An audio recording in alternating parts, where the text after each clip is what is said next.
آخری 10 دن میں لیلۃ القدر رکھی ہے، اعتکاف رکھا ہے۔ پہلی امتوں کے لیے یہ نہیں تھا کہ پچھلے سارے گناہ معاف ہو جائیں، یہ ہمارے لیے کہ ہمارے پچھلے سارے گناہ معاف ہو جاتے۔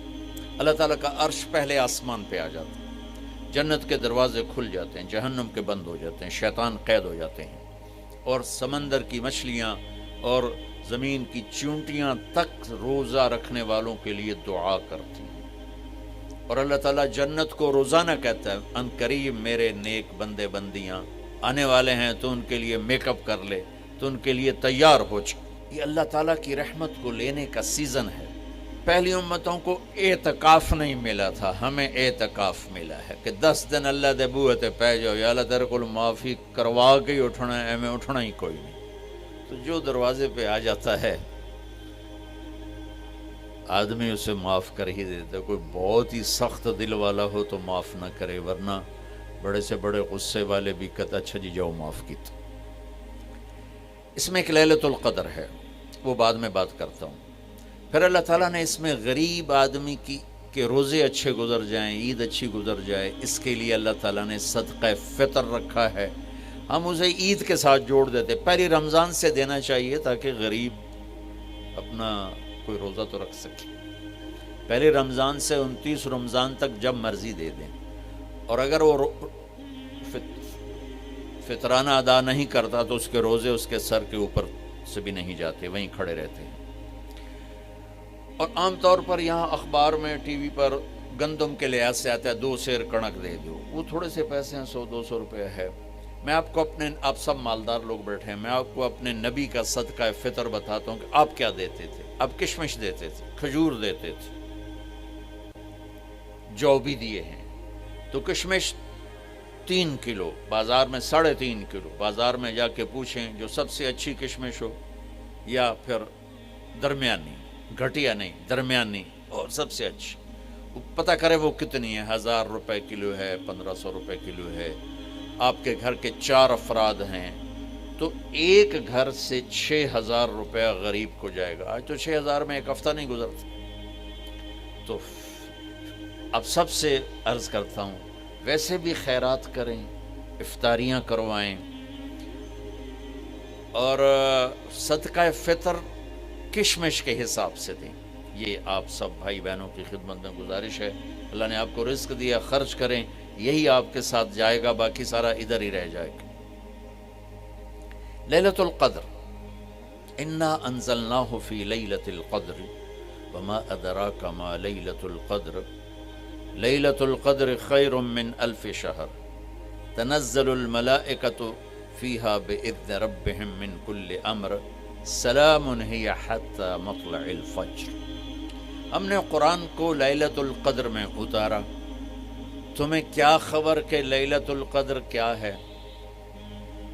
لیلۃ القدر 1000 مہینوں سے بہتر ہے۔ اس میں فرشتے اترتے ہیں اور یہ صبح تک رہتی ہے۔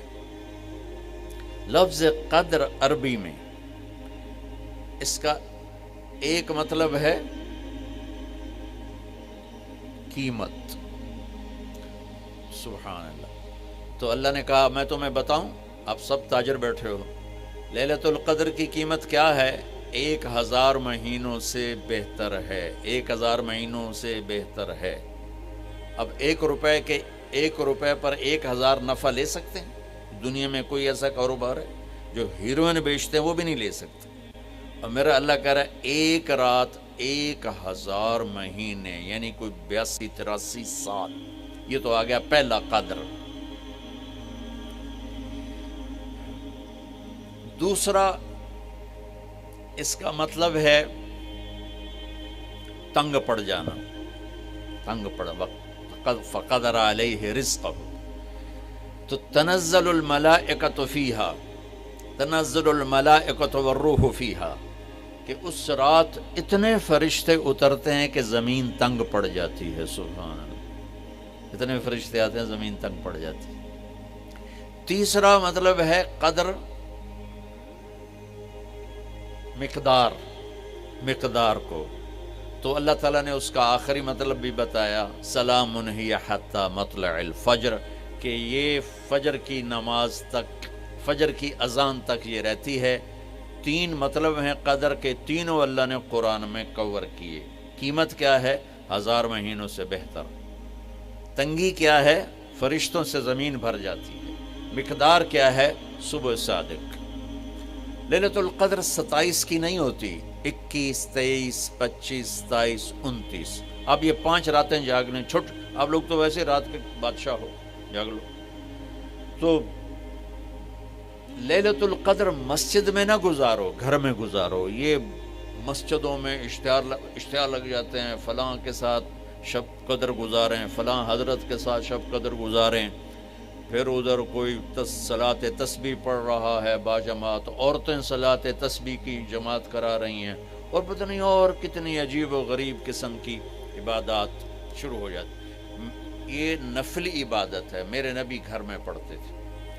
آپ نے اشراق کے سوا ہر نفل گھر پڑھا، ہر سنت گھر میں پڑھی، تو آپ لیلۃ القدر کو یہ مستورات بھی آپ بھی اکٹھے ہو کے نہیں منانا، الگ الگ مصلی بچھا کر اپنے اللہ سے رونا دھونا کرو، اپنے اللہ کو منانا کرو، میں بھی کروں، آپ بھی کریں۔ نوافل کی، جیسے ابھی شب برات گزری تو اشتہار تھے، میں جا رہا تھا ادھر غلام آباد میں، ایک جنازہ ہو گیا تھا، تو اشتہار فلاں حضرت کے ساتھ شب برات گزاریں، فلاں مسجد میں شب برات گزاریں، فلاں جگہ شب برات گزاریں۔ بھائی وہ گھر میں منانے کی ہے، مسجد میں نہیں۔ میرے نبی نے نفلوں کو تنہائی میں ادا کیا، فرض کو مجمع میں ادا کیا۔ لیلۃ القدر میں جاگنا نفل ہے، اور پھر جب کٹھے ہو جائیں گے لوگ اور عورتیں تو پھر ساتھ غیبت بھی چلے گی، اور ایک غیبت کا بول ساری رات کو اڑا کے رکھ دے گا۔ مردوں یا عورت کٹھے ہو جائیں، غیبت سے تو بچتے نہیں، نہ ہی رک سکتے ہم۔ سندھ سے ہم بائی روڈ آ رہے تھے، کراچی سے بائی روڈ جماعت تھی، تو وہ راستے میں بڑی غیبت کریں، نوجوان تھے سارے نئے نئے، میں چپ کر کے سنتا رہا۔ جب کوئی 2 دن گزر گئے نا، تو ہمارے پاس بڑی وین تھی، میں نے کہا بچوں ایک نصیحت کرتا ہوں کہ غیبت نہ کیا کرو، مذاق کرو، ہنسا کرو، کھیڑا کرو، غیبت نہ کرو۔ تھوڑی سی میں نے اس پہ بات کی تو بڑے متاثر ہوئے، کہا جی ٹھیک ہے انشاءاللہ آئندہ بالکل نہیں کریں۔ کوئی آدھا گھنٹہ گاڑی میں سناٹا رہا، آدھے گھنٹے کے بعد ایک بولے مولانا یہ غیبت نہ کری تو پھر گلاں کی کریے۔ یہ میرا کلچر ہے، لہٰذا عورتیں عبادت کے لیے بھی اکٹھی ہوں گی تو غیبت شروع ہوگی، مرد مسجد میں اکٹھے ہوں گے وقت ضائع ہوگا، غیبت شروع ہوگی۔ میرے بھائی بہنوں، ہر نفل کو گھر میں گزار، اپنے گھر کو بابرکت بناؤ، اپنے گھروں میں نفل پڑھو، تلاوت کرو، ذکر کرو۔ صرف اشراق کے نفل میرے نبی مسجد میں پڑھتے تھے 2 رکعت، باقی ہر نفل آپ نے مسجد میں ادا کی۔ تو یہ چند چیزیں رمضان کے متعلق میں نے عرض کی ہیں۔ اب ایک بڑی اہم بات میں آپ کے سامنے عرض کرنا چاہتا ہوں۔ رمضان کی دولت کس سے ملے گی؟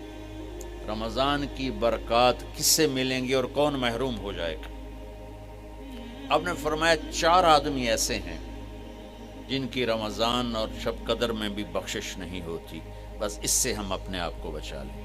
کون ہے یا رسول اللہ؟ آپ نے کہا مدمن خمر، شراب کا عادی، کبھی کوئی پی لے توبہ کر لے، میں اس کی اجازت نہیں دے رہا ہوں۔ مدمن کا لفظ ہے جو روزانہ شراب پیتا ہے، اس کی رمضان میں بخشش نہیں۔ عاق لوالدیہ، جو ماں باپ کا نافرمان ہے، اس کی بخشش نہیں۔ قاطع الرحم، رشتہ داروں سے لڑنے والا، اس کی بخشش نہیں۔ المشاحن، دل میں بغض رکھنے والا، اس کی بخشش نہیں۔ ہر وہ چیز جو میرے آپ کے لیے نقصان دہ اللہ نے حرام کر دی، ہر وہ چیز جو میرے آپ کے لیے مفید ہے اللہ نے حلال کر دی۔ سود حرام کر دیا۔ ہمارے پاکستان کی معیشت نہیں، پوری دنیا کی معیشت ڈوبی پڑی ہے، سارے ملک قرضوں پہ چل رہے ہیں، سود نے پوری دنیا کو تباہ کر دیا۔ تو میرے اللہ تعالیٰ نے، آپ دیکھتے نہیں، میرا اللہ کہتا ہے فَأَذَنُوا بِحَرْبٍ مِّنَ اللَّهِ وَرَسُولِهِ، اگر سود نہیں چھوڑو گے تو میرے اور میرے رسول مل کر تمہارے خلاف جنگ کریں گے۔